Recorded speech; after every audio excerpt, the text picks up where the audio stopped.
Jewish community leaders to hear their thoughts on what took place in Pittsburgh and how places of worship here in Connecticut can stay safe.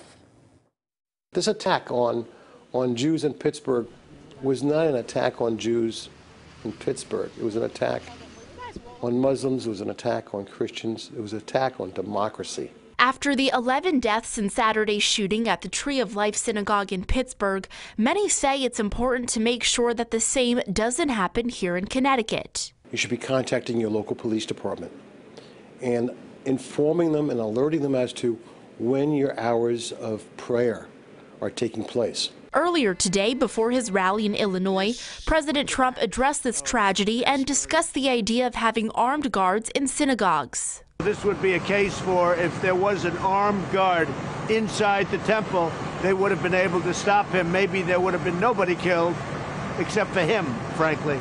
But Andy Friedland, the associate director of Connecticut's Anti-Defamation League, says that might not be the way to go. Synagogues shouldn't and can't be security fortresses.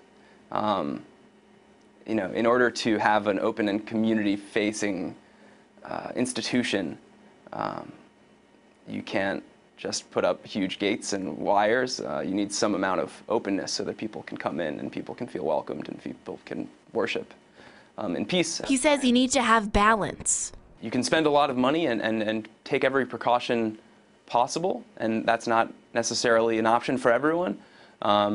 But the most important thing is to have a security kind of mindset, to know about the entrance and exits and who is allowed in. While Joe Leyden, who does international PR, says the long-term plan should be to have security. In the long term, try to hire armed security guards.